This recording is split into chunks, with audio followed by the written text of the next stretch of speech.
From just a few hours with Red Dead Redemption 2, I went from executing a train robbery to riding on my steed across the vastness of the western landscape to infiltrating a rival gang's camp and brutally taking them out.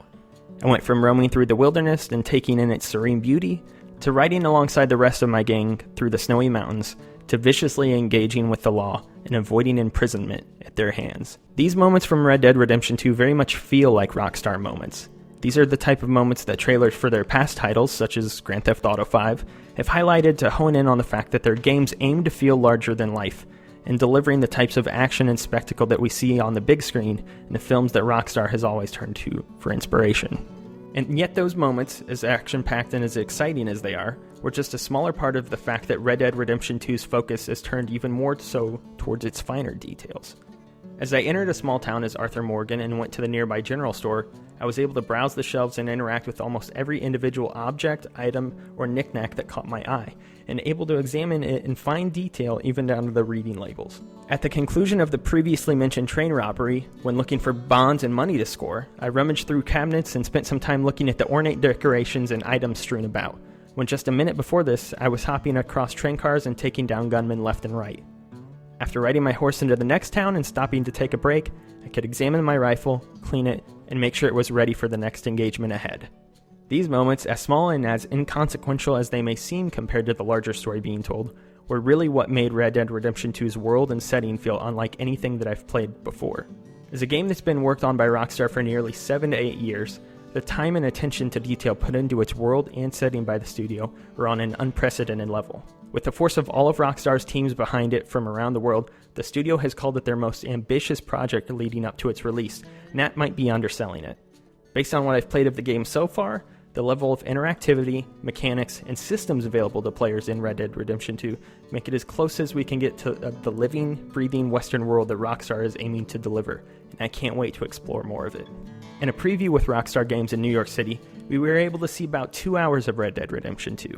With the demo split between seeing some of the game's early story-driven moments and then getting to interact and play the game for ourselves, this not only gave us a sense of the overall scope of Red Dead Redemption 2, but also provided a hands-on for its deeper mechanics, gameplay systems, combat, and the environment.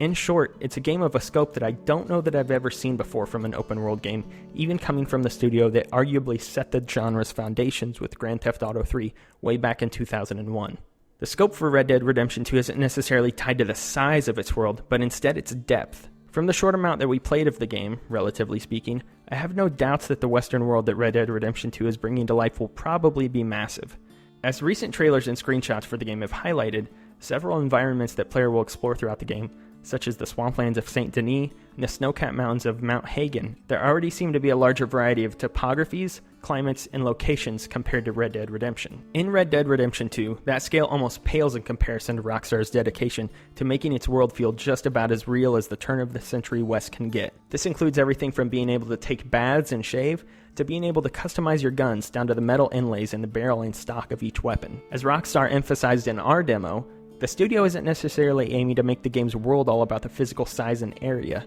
but about expanding the ways and methods that players can interact with the game's excruciatingly detailed world, and how their actions and decisions will influence it. That interaction all starts with Arthur Morgan, the game's main protagonist, and how players will decide to take on the role of the senior member of the Van der Linde gang and Dutch's right-hand man. Having been a part of the gang since childhood, the outlaw life is all that Arthur has known, and most of the trailers leading up to Red Dead Redemption 2 have shown that Arthur isn't exactly much of a pleasant person to be around. However, as Rockstar pointed out to us during the demo, the reason behind this is that Arthur essentially owes his life to Dutch and the gang, and he's fiercely protective of them as a result. How fiercely his loyalties lie, however, is left up to the player to decide throughout the course of the story. From what's been shown of the story so far, Red Dead Redemption 2 will take place over a decade prior to the events of Red Dead Redemption. Where John Marston's story chronicled the imminent end of the Wild West,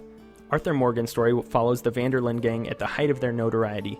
and is at the so-called beginning of the end for this volatile period of the American West. While playing as Morgan, his role in the game will be to guide the gang through their journey and evading the law on their tail, while also helping the gang set up camp across various locations and aiding them to gather food and other supplies to maintain morale. In the story sections that we played of Red Dead Redemption 2, it's already clear that Arthur's relationships with the members of the Van der Linde gang will play a crucial role across the whole game on larger and more personal levels. Right at the beginning of the demo, Those relationships came into play as Arthur and the gang were preparing to rob a train under the ownership of the oil tycoon Leviticus Cornwall, which started with Arthur assisting Bill to blow up the train tracks and derail the car. Naturally, after that plan went awry, Arthur and several other members of the gang instead raced to the top of the nearby mountain path to hop to the top of the train. In the midst of the action, we saw that Arthur can issue commands to the fellow gang members as they push toward the conductor car, making the action feel that much more involved when executing the heist alongside his other fellow gang members. While these relationships definitely had their use in the action-heavy segments of the demo, the interactions that Arthur has with the other members of the gang also play out in more narratively driven ways. While trekking through the mountains with John and Bill in a later story section that we played, I had the option to talk to Bill Williamson along the way to learn more about the rival gang camp that we were about to ambush. Staying silent would have been a completely viable option as well, but having those type of options speaks to the ways that Red Dead Redemption 2 is aiming for a more dynamic and natural way for players to interact with its world and characters. One of the biggest ways that Rockstar accomplishes this in Red Dead Redemption 2 is by integrating a new focus ability for Arthur to interact with virtually any object, person, or animal that he comes across. By holding down the left trigger button without a weapon holstered, Arthur can choose from a variety of ways to engage with upcoming travelers, shopkeepers, and other NPCs within the environment, whether that's to greet them, antagonize them, rob them, and more. Even having only played the game for a brief amount of time, seeing the level of interaction with NPCs in Red Dead Redemption 2 already showed what I think will be one of its most fascinating elements. With so many options now opened up to engage with the characters throughout the world, it gave me a thrill that, by and large, any NPC in Red Dead Redemption 2 could potentially give players something new to draw from the world. As Rockstar noted, characters in the game have their own set schedules and paths, which could lead to players finding some NPCs at specific locations at certain times of the day. When the Vanderlyn gang sets up camp, some of Arthur's gang members can even appear randomly at nearby towns or locations. Many of these interactions with the game's NPCs will likely result in finding new missions and quests, such as a late-night trip to a nearby saloon where one character wanted me to go out onto a mission and take photographs with an early 1900s-era flash camera. Other interactions can get hostile, such as another instance where I tried to rob an oncoming traveler on horseback, only to see him still watching me, warily gun drawn, as I rode past him. And yet, some of these interactions can be completely unexpected or downright hilarious. In what was easily the funniest moment of our demo, I had Arthur greet a traveler only to see his horse get startled, kick the man in the head, and end up leaving him dead on the road. This left an audible gasp from myself and the Rockstar reps with us during the demo, only to bust out laughing after. Aside from the direct ways that you can interact with characters in Red Dead Redemption 2, there are an even wider range of ways that Rockstar is truly aiming to make players really feel like they live in this world as Arthur. This comes down to factors such as eating, sleeping, taking Arthur to the local barber for a haircut and a shave,